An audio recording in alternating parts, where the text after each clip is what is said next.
Let's dive straight into adventure news for April 2024 because we've got lots of great stories to talk about for the month. Most importantly, KTM's new 450 rally bike has just dropped. We've also got CFMoto entering the big boy race in the adventure bike category. Honda are releasing a little 300cc adventure bike called the Sahara 300. And the Agusta's Enduro Veloce middleweight adventure bike finally breaks cover. And lastly, I wanted to talk about possibly the best zombie apocalypse motorcycle out there so far. Start it up.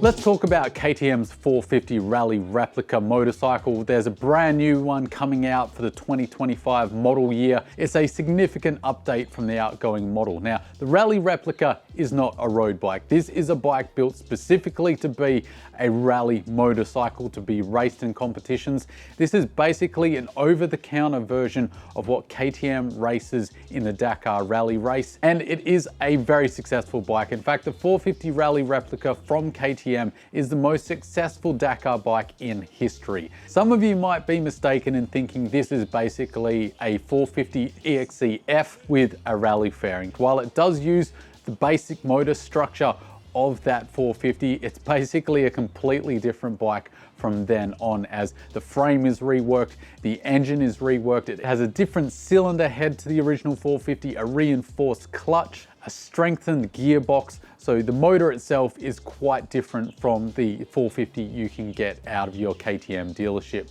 As KTM stated, and it's true, it's basically a feast of the ultimate high-end components bolted to a KTM 450 EXE. It also has two separate radiators for extra cooling, the new frame which is welded by hand. Of course, the suspension is about as high-end as you can get from KTM. We're getting the WP XACT Pros, as well as a self-supporting part of the structure 16-litre tank at the back, which is considered part of the subframe on this motorcycle, with two additional 9 and 9.5 litre tanks up front. So that makes approximately 34.5 litres all up, which is heaps and exactly what you need for a huge rally like the Dakar race. If they took the basic thesis of this motorcycle and released it to the public at a greater scale, where you could get a watered down version of this at a more affordable price, this would be an absolute dominator in the off-road scene amongst us regular riders. So I'd love to know your thoughts. Chuck your thoughts down below.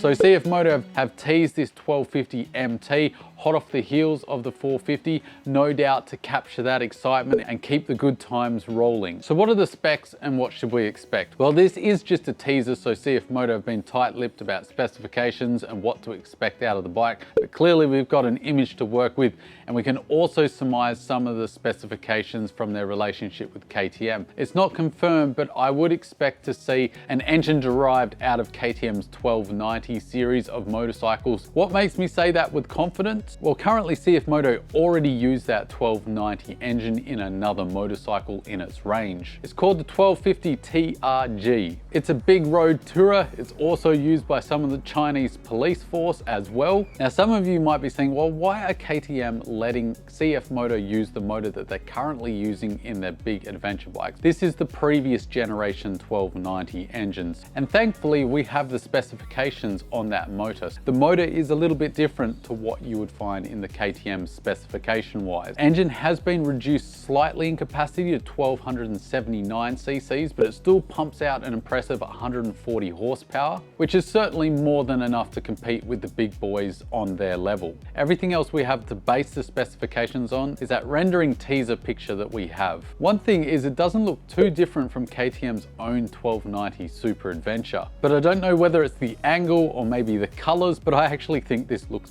better. The other big thing that stands out is the wheel sizes and what that kind of dictates about the bike's capability. The CFMoto 450 MT, or the Ibex 450 as it's called in the States, and the 800 MT are both bikes with more serious off-road capability. They're designed to do a decent amount of dirt. This 1250 teaser looks like this is far more road orientated. The first thing that dictates that is the 1917 wheel combo and their cast wheels. This is intended more as a gentleman's adventure bike where you can still get off-road in a decent way, but it's not really meant for the really challenging, tough stuff. This is more of an adventure tourer.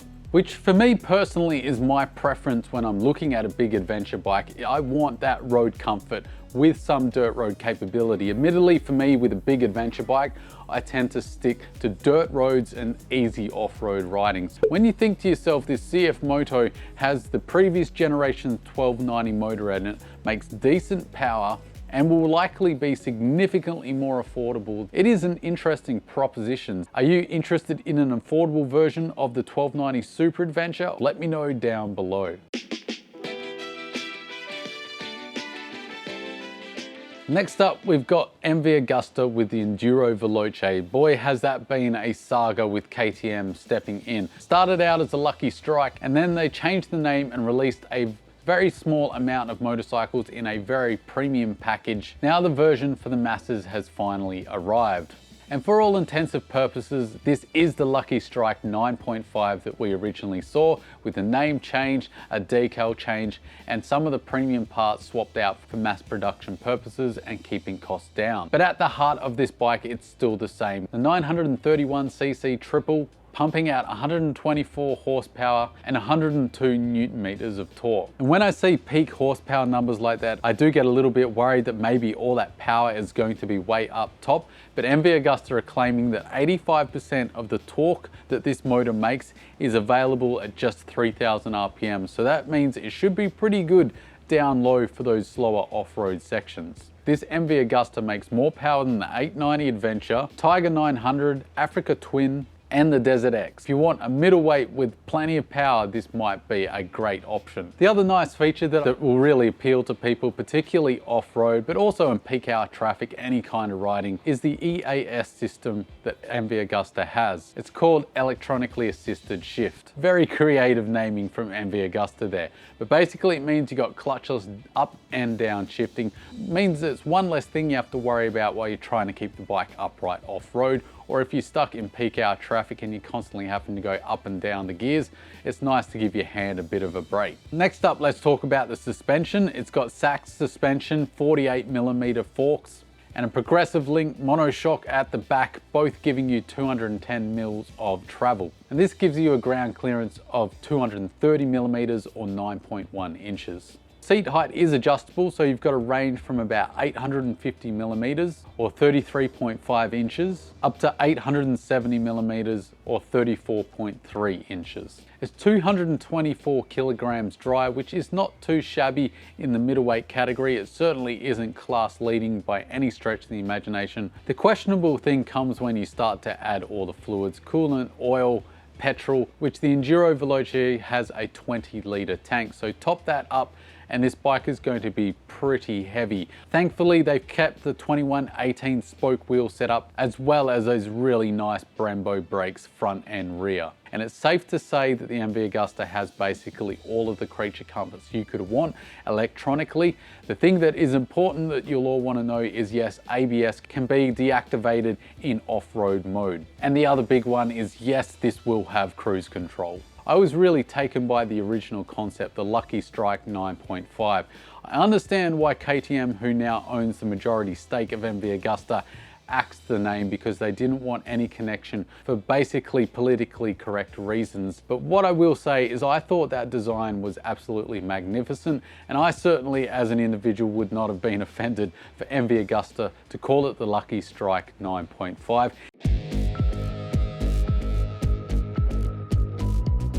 Next up, it looks like Yamaha are designing their own version of Honda's eclutch to go on their 700cc parallel twins. Patents have surfaced, which is a more affordable and simpler system compared to the expensive systems like Honda's DCT, which is a dual clutch transmission, hence DCT, and it can also go fully automatic, whereas Yamaha's electronic system that they're developing is semi-automatic. So Yamaha's electronic system actually brings the gear changes up onto the handlebar and does away with the clutch as well. So you can change the gears up and down on the handlebar, and you can see in that patent numbered 181 where it's pointing directly to the button system where you can change up and down for the gears. And this is specifically designed for the MT-07 and presumably other bikes in the 700cc platform. So you can see where I'm getting to here. We could potentially see this system come out on the Yamaha Tenere 700.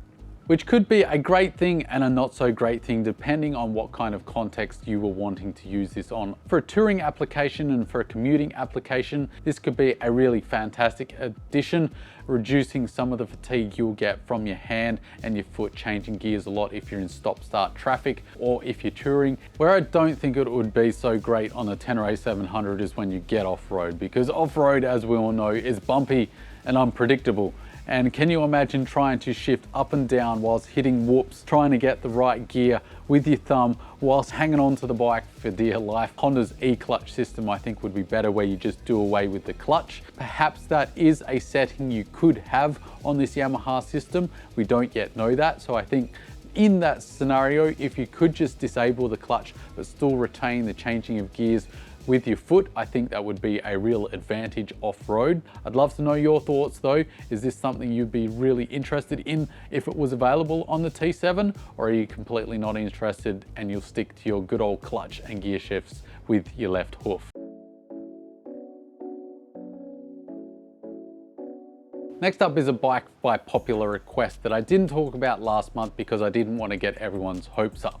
And that's the Honda Sahara 300cc adventure bike. Now, why would Old Solid not talk about a potential new small displacement adventure bike from Honda? It seems like the bike perfectly made for my kind of riding. Well, it's because it's not coming to North America and likely not coming to an awful lot of Western countries, including Australia. And the Sahara 300 is the successor to the XRE 300, which is a hugely popular motorcycle in South America, particularly Brazil love this motorcycle. But this is basically an air-cooled 300cc single cylinder making 26 horsepower and 20 foot-pound of torque. It does get a few updates over the old XRE 300 model, which is a refreshed dash as well as aesthetics of the bike completely. USB charging, preload adjustable shocks, which I think is the big one here.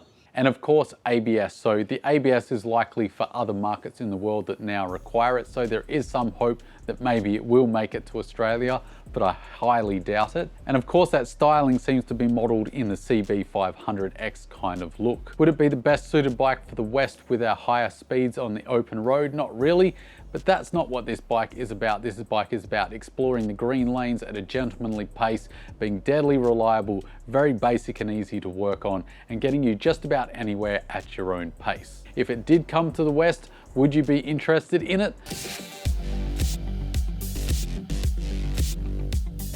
The last one is a little bit of a fun one, and that's the Oruga Unitrack. This is a very interesting bike. I think you can see from the images here.